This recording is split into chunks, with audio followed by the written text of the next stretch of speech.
é o especialista em Direito Internacional, em Macroeconomia, Daniel Toledo, chegando por aqui. Boa tarde, Daniel, bem-vindo. Boa tarde, Lene. Boa tarde, Andressa. É um prazer imenso estar aqui com vocês de novo. Prazer é nosso. Bom, vamos falar um pouquinho da expectativa dessa conversa. Primeiro, entre o nosso chanceler Mauro Vieira e Marco Rubio. A expectativa é que ele faça aí uma cama para conversa oficial entre os dois presidentes, mas nessa primeira conversa, o importante é que o Brasil foque nas questões econômicas, né? Claro que por parte dos Estados Unidos há uma expectativa de que eles venham com algumas questões políticas, mas o nosso foco é importante que ele se centre nas questões políticas, nas questões econômicas, nas tarifas especialmente, né, para que a gente entre num consenso e livre alguns dos produtos que ainda estão pagando essa taxa, que é uma das maiores do mundo. Sem dúvida nenhuma.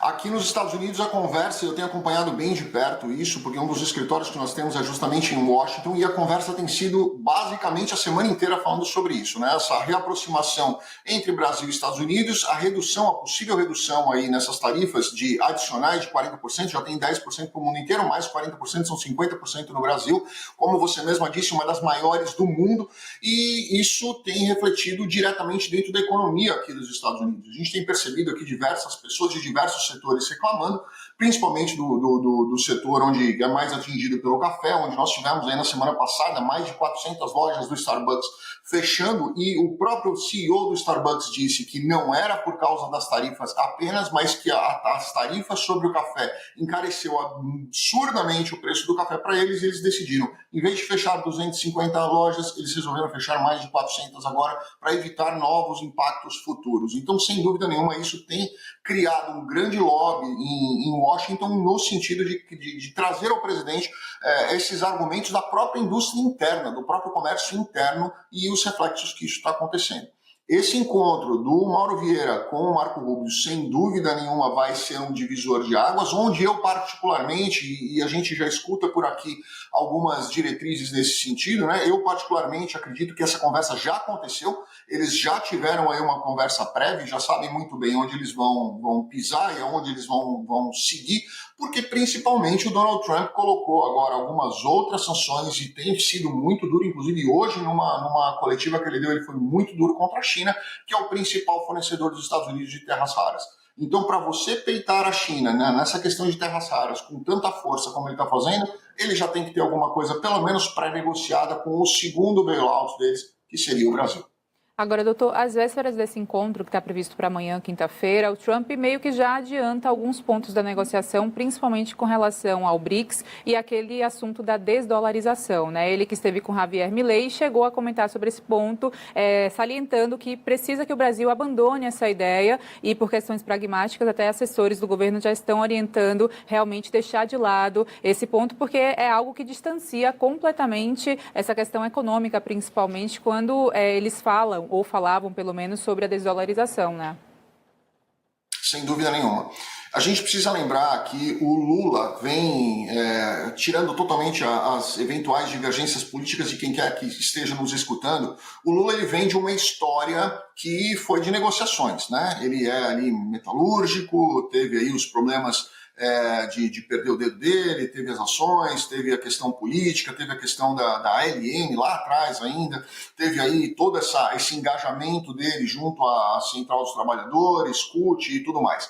E ele ganhou muita força em cima disso, negociando contratos sindicais, né? Então o Lula, sem dúvida nenhuma, o Donald Trump é um grande negociador pelo lado empresarial e o Lula é exatamente um grande negociador pelo outro lado, que é o lado do trabalhador, onde ele ganhou dentro do Brasil, pós-regime militar, ele ganhou uma força monstruosa fazendo justamente esse tipo de negociação. Então a gente precisa entender aí que um sabe muito bem com quem está negociando com o outro. Independentemente do viés político, os dois sabem com quem eles estão conversando.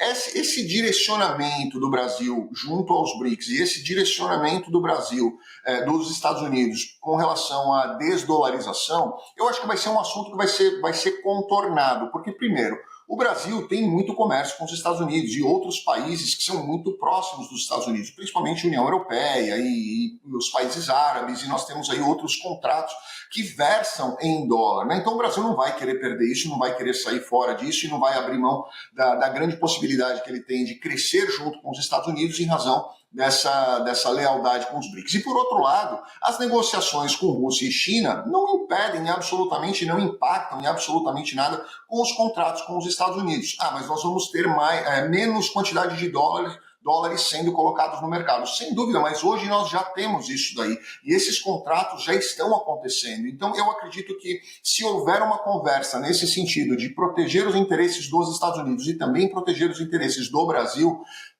encontrando um equilíbrio entre essa questão, que é um interesse do Donald Trump de não desdolarizar, ou pelo menos não desdolarizar a maioria dos contratos, e mantiver esse interesse do Brasil no sentido de, olha, a minha negociação com a China, a minha negociação com o BRICS vai funcionar de uma forma diferente. Nós não vamos 100% colocar uma nova moeda, mas nós também não vamos abandonar o nosso projeto. Eu acho que é algo que chega num equilíbrio que pode ser que traga bons resultados para essa conversa. A questão das pedras raras, dos minerais raros, o Brasil precisa entender o que ele tem nas mãos, a força que isso representa, a nossa reserva de terras raras, a possibilidade que isso gera para os Estados Unidos nessa competição aí com a China, especialmente na questão da tecnologia, vai ter que se fazer uma concessão e isso representa uma moeda muito forte, nessa conversa que vai começar amanhã presencialmente com Marco Rubio, mas que depois termina com o próprio presidente Trump. Sem dúvida. E eu acho que a caneta ela vai ficar na mão da pessoa que conseguir entender qual é o melhor benefício, seja para os Estados Unidos, seja para o Brasil. Os Estados Unidos precisam das terras raras, eles precisam dos metais raros, porque senão eles vão ter uma série de problemas, principalmente com criação de tecnologia e até na área de defesa. Então, o Brasil tem essas terras raras, mas nós, infelizmente, não temos a tecnologia que nós precisamos para explorar sequer 60% do que nós temos. Então, nós precisamos fazer um ponto de equilíbrio aí, onde nós vamos ter a transferência, sim, do que os Estados Unidos precisam, em troca de quê? Vamos trocar por dinheiro, nós vamos trocar por bala de goma ou nós vamos trocar por tecnologia? Porque o Brasil vai continuar sendo o país do futuro na questão só do papel e do celeiro do mundo, ou nós vamos nos tornar uma referência de tecnologia mundial? Para a gente se tornar uma referência de tecnologia, nós precisamos ter a tecnologia, que foi o que nós fizemos aí com a questão das aeronaves, dos caças que nós adquirimos recentemente, onde nós adquirimos os caças e a tecnologia para produzir os caças, e já estamos produzindo caças no Brasil, que são um dos melhores do mundo. Então, hoje, existe uma grande chance dessa negociação virar aí, sim, uma bolsa de tecnologia para o Brasil, onde nós vamos trocar. Olha, nós vamos explorar as terras raras, vamos fornecer o que você precisa, mas em compensação, nós queremos a tecnologia para poder fazer não só processamento dessas terras raras, mas também tirar o máximo que nós conseguimos para que nós possamos ter dentro do Brasil pontos de tecnologia. Daniel Toledo, muito obrigada por suas contribuições aqui conosco na Band News. Seguiremos acompanhando o tema. Ótima tarde, até a próxima. Muitíssimo obrigado de novo, é sempre um prazer estar aqui com vocês.